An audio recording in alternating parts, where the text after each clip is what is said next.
live here. At least it says we're live, so we'll find out for sure if we're live or not. But yeah, this is Ben at Dan Kramer Inc., and we have Dan at Dan Kramer Inc. here. And today we were just talking earlier about like what do we want to talk about and what are some of the questions that we get asked a lot. And so we kind of came up with the idea to talk about just self-development in the younger years. So people who are maybe 16 to 30 years old, what should you be investing in, and what should you be working on? So Dan, I'll kind of let you get started. Obviously you're how old now? I am 34. So Dan is 34. So Dan, if you could go back to your 17-year-old self, what would you, and he was asking you, Dan Senior, what should I be investing in? What answer would you give? So I went the college route. I went to undergrad, got my grad, and then I got my went to grad school and became a doctor of physical therapy. Because at the time I was like, okay, more schooling, more likelihood to succeed, more of a likelihood. So that was kind of how I was raised. Get a better degree, get a better paying job, move up the chain, do well. And I'm not saying I don't want to knock college. I don't think college is bad by any means. I just think in the today's world, so many people go to college, get the same, piece of paper and come out and go, okay, cool, I'm special. Do I make any more? And not really, right? If everyone has the same piece of paper, it kind of reduces the value of it. So if you need the paper, if you need the degree for a specialized job like a doctor, an attorney type thing, or a whole list of other things that are what you're going for, college is awesome. And I met some friends that are still friends with me today. Riley Smith is a good buddy of mine I met at grad school. We both became physical therapists. So you make connections. College has its place, but back to your question, what would I do? I really encourage people, and I still feel young. Ben kind of said, 18 to 30-year-olds, but like in your 20s, in your teens, like that's the time to get some skills, right? And how do you get skills? You either should be getting mentored. You should do apprenticeships. You need to learn some trades. You need to look, especially if you're handy, like learn to work with your hands. Ask people that have had some success in certain areas, take them out for coffee and go learn what they're doing, how they did it. I would start reading. If you're not a reader and you're like, oh, I don't read, become a reader, right? There's not very many super successful people out there that don't read constantly. So, Ben's going to share some books here and we can make a list for you, but pick up a book and make yourself read 10 to 20 pages every single day. If they talk about discipline equals freedom. Well, you need to discipline yourself. You need to make habits. You need to be working out. You need to be eating healthy. You need to be, reading and putting good stuff in your brain. And, I think what Ben wanted to get out of me is, where do you invest first? You invest in yourself. You need to make good habits and you need to get the right information in your head. And because that, knowledge is power, they say. And if you got the knowledge, you can do anything. Right. So, yeah, I'll kick her back over to you, but, I could talk all day on that topic, but go ahead. No, that's awesome. And yeah, in investing in mentors and teachers and coaches, I've seen the benefit of that because that's, early in my career right now. So I've been pouring into mentors and getting around those types of people. And one in particular you said knowledge is power. He even takes it a step further and says applied knowledge is power, because that's the other, you can fall into a trap of just consuming information and, oh, I read 52 books this year. Well, that's awesome. I mean, that's pretty impressive. But if you're not applying it, at least one lesson from every book you read, you're almost just spinning your wheels. So, I even now that I'm learning that, because I kind of fell into that trap of just consuming information. Now, before I move on to another book or something, I have to force myself to apply what I've learned and actually implement it, instead of just, cool, read that, got some good information, don't do anything with it, and toss the book to the side. So that's something I would add, is really apply what you have learned. And we all learn differently too. So like, some people can read a book and like they're ready to go with what they read. Other people are like visual learners, so they got to watch a video or watch someone else do it or something. And the other types of people are people who learn by doing. And that's kind of how I am, is I have to learn by actually practicing it and messing things up and doing it over and over again to actually figure it out. So maybe figure out how you learn, and that might help with, hey, do I read more, or do I incorporate some videos into that? I guess that's more of the nuts and bolts on how to learn. But absolutely, investing in yourself and taking action on it is huge. Yeah, and I would just say too, like, work, go try things. I don't think we're really in a world where you're going to lock into a 40-year job and end up at the end where you got a big pension and you're set for until you die, right? The world's kind of changing. Pensions are dead. If you don't know what any of these terms are and you're listening and you're younger, get in the habit. I do this all the time, even to today. Get in the habit. Just Google, what is a pension? Like, if you hear freight terms and you continuously just let them skip by and don't practice looking them up. That's something I had to learn too. Like, I'm even in meetings and people go, oh, I have this type of account. I'm like, oh, hang on. Oh, okay. That account is this. Tell me more about it. That's a humility thing. And it's okay. You don't need to know everything, and you're not expected to know everything. So another habit is get in the habit of learning new words, challenging your brain.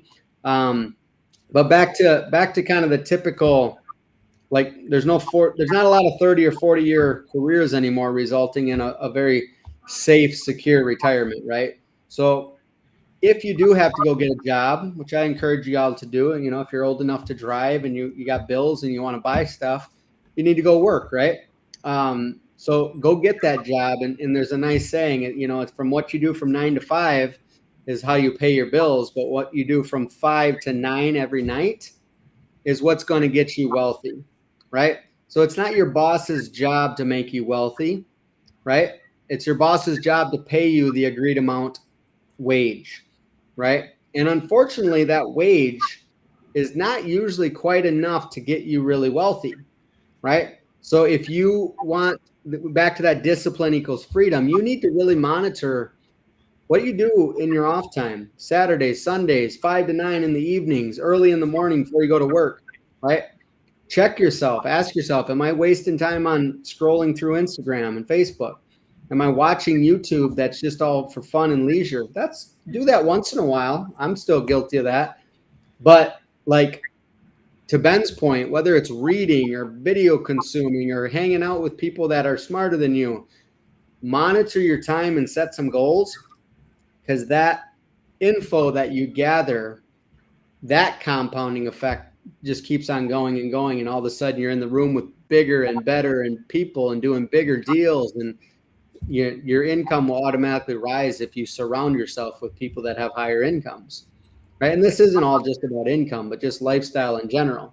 You hang out with a bunch of really rich drug addicts, You're probably going to be able to learn how to make some money, but you're going to be around a bad crowd, right? So Yeah. get in the room with people that you aspire to be like and try to soak up and learn from them. And, Ben, give your example working with me, right? Like you, you're learning the game and you're finding a way to get paid because you're adding value to the team. Like those opportunities are out there all over the place, right? Yeah. If you got a successful person in your town that seems like he's got his stuff together, go ask him how you can be valuable to him. Go wash his car, clean out his truck, or clean his shop, or go hang out and donate some time to get around him, and then ask him how you can be valuable. He'll probably give you a job, or whatever. So yeah, that'd be another thing. Who you surround yourself with and what you do in your off time is going to dictate how far and how fast you get ahead. Yeah. Yeah, absolutely.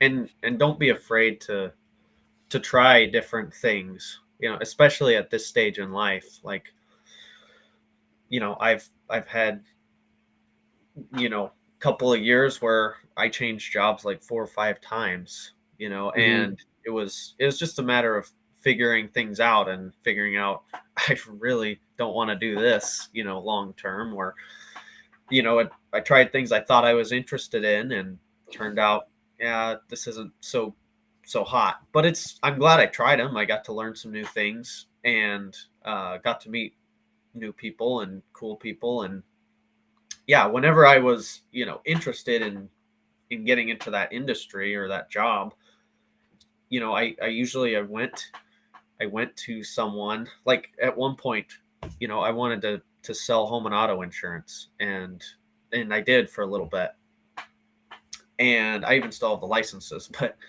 I went to an agent.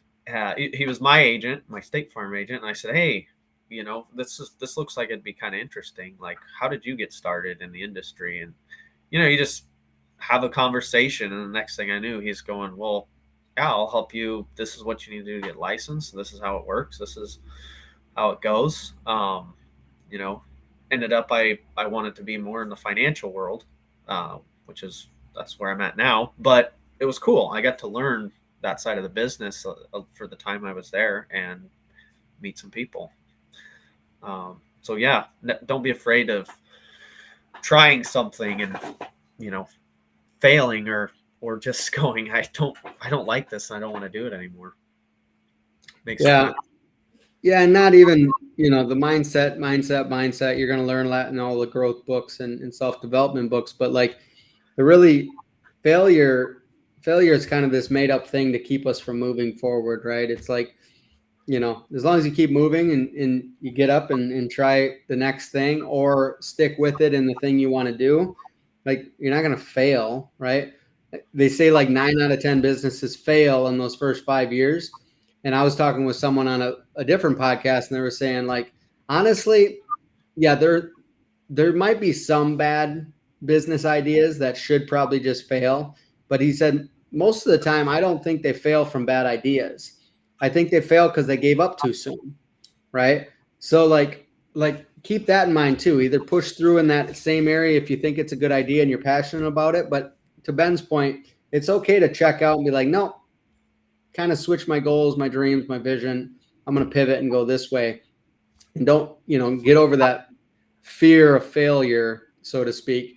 But just kind of dialing this episode in or this live stream in for you guys. Like if you're listening this far, how, in those younger years, especially, try to focus on increasing your skills to increase your revenue, right? Because I think 30, 40 years ago, the plan was, hey, start saving a little of your revenue into this account and locking yourself out of it, and it'll grow to this big number someday. And I'm more along the lines of like, you're probably going to be farther ahead by reinvesting that little bit extra into a course or a coach or a mentor, books, or taking out somebody that's living the lifestyle you're shooting for, and taking them out for lunch once in a while. Set that as a target.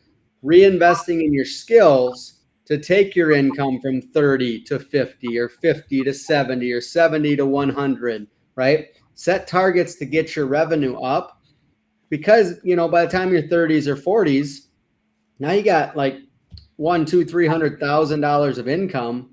And that's another thing. If I just said that and you go, dude, I'll never make that much, get rid of that, right? Get rid of that mindset. Ask yourself, how can I make that much? What do I need to be doing? What value do I need to be providing to earn that higher income? Because then you have excess cash flow.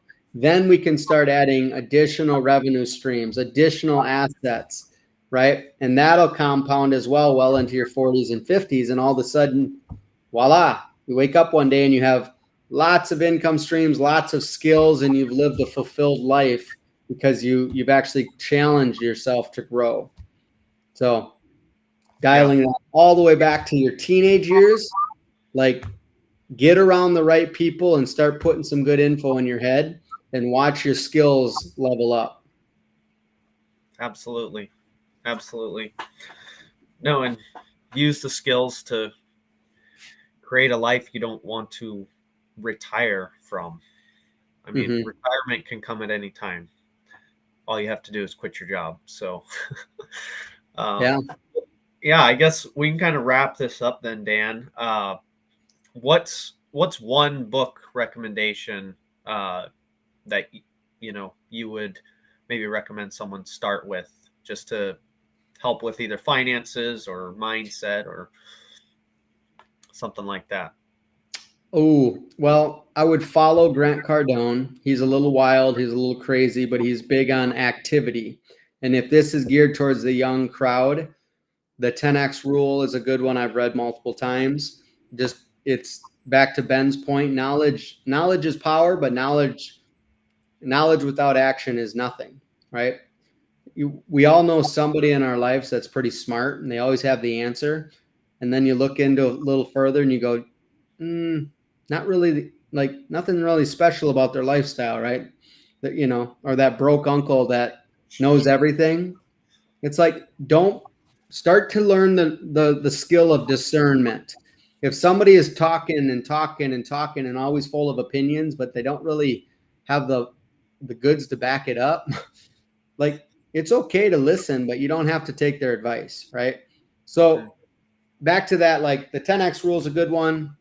Another one I think that helped me earlier on is The One Thing by Jay Papasan. I think that's his name.